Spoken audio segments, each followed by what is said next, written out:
Hi అండి, welcome back to my channel.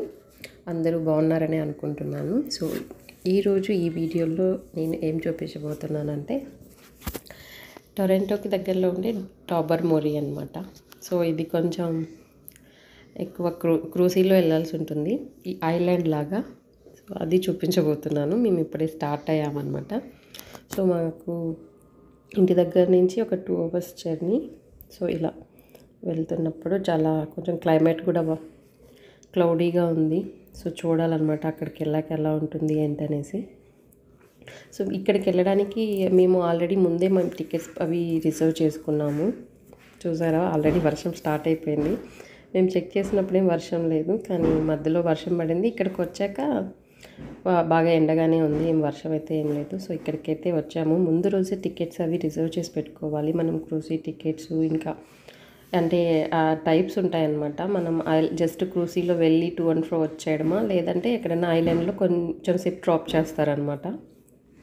So అలా దేన్ని బట్టి అట్లాగా రేట్స్ అవి ఉన్నాయన్నమాట. సో మాకైతే డ్రాప్ చేసే టైప్ దొరకలేదు. సో జస్ట్ వెళ్ళేసి వచ్చేయడం అనమాట.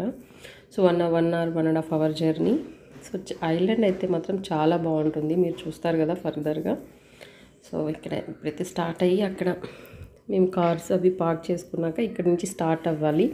సో మాకు వచ్చేసి ఆ క్రూజ్ టైం వచ్చేసి 12:30, అరౌండ్ 12:30 or 1 అనమాట. సో మనం టికెట్స్ బుక్ చేసుకున్నాక అక్కడ స్టార్ట్ అవుతూ ఉంటాయి, జస్ట్ 20 minutes వన్స్ అట్లాగా. సో దేంట్లో అయినా మనం వెళ్ళొచ్చు అనమాట. సో మేమైతే ఇక్కడికి వచ్చేసాము. ఇక్కడ క్రూజ్ అయితే అప్పుడే వచ్చి ఆగుందనమాట. సో అది ఇంకొంచెం కాసేపట్లో స్టార్ట్ అవుతుంది. ఇక్కడ చూసారంటే అన్నీ కొంచెం ప్రైవేట్ షిప్స్ కూడా అలో ఉన్నట్లుంది. మరి అది ఏంటని నాకైతే ఐడియా లేదు. చాలామంది ప్రైవేట్ షిప్స్ అట్లాగా కూడా వేసుకొని వెళ్తూ ఉన్నారు అనమాట. ఇక్కడ అందరూ మనం కార్లు కొన్నట్టు ఇక్కడ షిప్పులు కొని వెనక కార్లు కట్టుకొని వెళ్ళిపోతూ ఉంటారనమాట. సో అలా మేమైతే స్టార్ట్ అయ్యాము, జస్ట్ ఎంటర్ అయ్యామన్నమాట క్రూజీలోకి.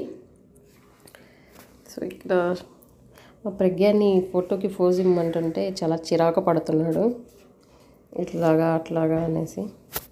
అసలు పిల్లలతో ఫోటోలు తీసుకోవడం చాలా కష్టం అనమాట ఒక ఏజ్లో. సో షిప్ అయితే స్టార్ట్ అయిపోయింది మాది. సో ఇక్కడ స్పెషాలిటీ ఏంటంటే ఇక్కడ ఎక్కువ ఐలాండ్స్ చాలా ఉంటాయి, బట్ ఈ ఐలాండ్ స్పెషాలిటీ ఏంటంటే బ్లూ వాటర్ అనమాట. అసలు వాటర్ ఎంత క్లియర్గా ఉన్నాయంటే అసలు చెప్పలేము, చాలా క్లియర్గా ఉన్నాయి. మనం కింద ఏమన్నా డ్రాప్ చేసినా కానీ we can see that. So అలా బాగుంది. సో షిప్లో వెళ్తున్నంతసేపు అయితే చాలా బాగా ఎంజాయ్ చేసాము. సో అక్కడ డ్రాప్ చేయడానికి ఆప్షన్ అయితే లేదు, బట్ ఓకే. సో ఆ 1 hour 2 hours జర్నీ అయితే బాగా అనిపించింది. అసలు అలా వెళ్ళి ఇలా వచ్చేసామా అనిపించింది అనమాట. చాలా ఐ ఫీస్ట్లా ఉంది ఆ వాటరు, ఆ చుట్టూ ఆ క్లైమేట్ అంతా మాత్రం చాలా ఎక్సలెంట్గా అనిపించింది. సో మీరు కూడా నాతోటి చూసేయండి. అంతా అక్కడ షిప్స్ అవి ఉన్నాయి. సో మేము జస్ట్ స్టార్ట్ అవుతున్నాము. సో ఇంకా ఆల్రెడీ ఒక షిప్ అట్లా వెళ్తుందనమాట. మళ్ళీ దాంట్లో నెక్స్ట్ టీమ్ వాళ్ళు వస్తారు. సో అట్లా ఎవ్రీ 10-15 minutesకి అలాగ క్రూజీలు అయితే స్టార్ట్ అవుతూనే ఉన్నాయి. బట్ మనం టికెట్స్ రిజర్వ్ చేసుకోవాలి వీకెండ్స్ అలా వెళ్తుంటే, అప్పటికప్పుడైతే ఉండేటట్లేవు. చూసారు కదా అసలు వాటర్ ఎంత క్లియర్గా బ్లూ కలర్లో, చాలా బాగా అనిపించింది. సో చుట్టూ గ్రీనరీగా, ఐలాండ్ అంటే తెలిసిందే కదా. అసలు ఎంత బాగుందో, ఎంత క్లియర్గా ఉన్నాయన్నమాట. మెయింటెనెన్స్ కూడా ఉంటుంది. సో చాలా బాగా అనిపించింది. ఇక్కడ పక్కన ఇది ఉందన్నమాట. ఇది అసలు ఎంత పెద్దగా ఉందో, నాకైతే టైటానిక్ షిప్ గుర్తొచ్చింది. ఏంటో అంతా దాని లోపలే ఉన్నట్లున్నాయి, మరి ఇది ఏంటి అనేది తెలియదు. చాలా పెద్దదన్నమాట, చాలా పెద్ద షిప్, చాలా పెద్దగా ఉంది. మరి అది ఎట్లాగా ఏం షిప్ అనేది అయితే నాకు ఐడియా లేదండి.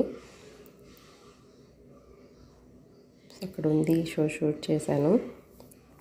సో వెళ్తున్నంతసేపు చాలా ప్లెజెంట్గా అసలు ఎంజాయ్ చేస్తారనమాట ఆ వాటర్స్ని. ఫస్ట్లో నేను కొంచెం భయపడ్డాను అనమాట, నాకు అంత వాటర్ అంటే ఇష్టం ఉండదాన్ని. బట్ వెళ్ళేటప్పుడు అయితే చాలా బాగా ఎంజాయ్ చేశాను, బాగా అనిపించింది. సో చాలా అసలు బ్లూ కలర్లోనే ఉన్నాయన్నమాట వాటరు. మామూలు అసలు ఎంత క్లియర్ వాటర్ అంటే అంత క్లియర్ వాటర్ అనమాట. సో చూడండి ఎంత అసలు ఆ కలర్ చూసారా, ఎంత బ్లూయిష్గా చాలా బాగా అనిపించింది. ఇంకొన్ని దగ్గరకి వెళ్ళే కొద్దీ అయితే చాలా బాగా క్లియర్గా కనిపిస్తుంటాయి కింద ఏముంది అనేసి. కాకపోతే ఇక్కడ ఒక దగ్గర స్టాప్ చేసినప్పుడు కనిపించేది, మనం వెళ్ళేటప్పుడు మనం చూడలేము కదా ఫాస్ట్కి. బట్ చూసారా వ్యూ అయితే ఎంత బాగుందో. చాలా ఐలాండ్స్ ఉన్నాయి అక్కడక్కడే. ఒకటి ఏదో ఐలాండ్ అయితే ఫేమస్ అనమాట, అక్కడ కొంచెం రాక్స్ అట్లా ఇన్సైడ్ వెళ్ళే ట్రెక్కింగ్ లాగా ఉంటుంది. బట్ ఆ పేరు అయితే మర్చిపోయాను, చెప్తాను ఫర్దర్గా గుర్తొచ్చినప్పుడు. సో ఏదో ఉంది, అది మధ్యలో ఇదే అనుకుంటాను. సో ఇక్కడ ఒక దగ్గర డ్రాప్ చేస్తారు, వేరే మనం టికెట్స్ బుక్ చేసేటప్పుడు కానీ ఆప్షన్ మనకు ఉంటే డ్రాప్ చేసి అక్కడ, సో అక్కడ కనిపిస్తుంది కదా ఆ ఐలాండ్లో డ్రాప్ చేస్తారనమాట. ఎక్కువగా ఏం మనుషులు ఎవరు లేరు, బట్ కాసేపు అలా ఉండాలి అనుకున్న వాళ్ళు అక్కడ డ్రాప్ అయ్యి మళ్ళీ రావచ్చు అనమాట. దీని పేరు ఏదో ఉందండి, నాకైతే గుర్తు రావట్లేదు ఐలాండ్. సో అక్కడ డ్రాప్ చేసి కొంచెం ట్రెక్కింగ్లా ఉంటుంది లోపల, అది ఫోటోషూట్స్ అట్లా చేసుకునే వాళ్ళు అలా ఉంటుంది. ఫుడ్ అయితే అవైలబుల్గా లేదు, అక్కడికి వెళ్ళినప్పుడు ఫుడ్ అది మనం తీసుకెళ్లాల్సి ఉంటుంది. సో అలా మర్చిపోయా, ఇప్పుడు గుర్తొచ్చింది ఈ ఐలాండ్ పేరు. దీన్ని ఫ్లవర్ పాట్ ఐలాండ్ అంటారనమాట. సో అది, సో ఇది వచ్చేసి లైట్ హౌస్. సో ఇంక ఇక్కడ కూడా డ్రాప్ చేసే ఆప్షన్ ఉన్నట్లుంది. సో అక్కడ కొంతమంది ఉన్నారు, బట్ అంత చూసేది ఏం లేదు, షిప్లోంచి చూస్తున్నా కనిపించేస్తుంది అదే లైట్ హౌస్. అవంతా కామన్గానే బాగానే ఉన్నాయి. But it was one of the oldest అని ఏదో చెప్తున్నారనమాట మనకి. టూరిస్ట్ అక్కడ ఎక్స్ప్లెయిన్ చేస్తుంటారు అది, ప్లస్ ఇంకా ఏదో చెప్తున్నాడు అనమాట. అట్లా ఉంటుంది అనమాట. సో చాలా బాగుంది. సో మేము ఇంకా రిటర్న్ ఆల్మోస్ట్ అయిపోయింది, నాకు అర్థం కాలేదనమాట. నేను ఇంకా అక్కడ లాస్ట్కి వెళ్ళాము, ఇంకా మళ్ళీ రివర్స్ వస్తాం అనుకుంటే చుట్టూ తిప్పేసి మేము ఎక్కిన దగ్గరికి తీసుకొచ్చేసారు. ఆల్మోస్ట్ అయిపోయింది అనమాట. సో ఇది చాలా బాగా అనిపించింది టాబర్మరీ ట్రిప్. టాబర్మరీకి వెళ్ళినప్పుడు నియర్ బై కూడా చాలా ఆప్షన్స్ ఉంటాయి. సో ఇక్కడ చూస్తున్నారా, దీన్ని షిప్ రెక్ అంటారనమాట. అప్పట్లో మునిగిపోయిన షిప్స్ అవి కనిపిస్తున్నాయి అనమాట, అది చూపిస్తున్నారు అక్కడ లాస్ట్లో. ఓకే, ఇంతే అండి. We will meet in the next video. Please do subscribe to my channel. Bye.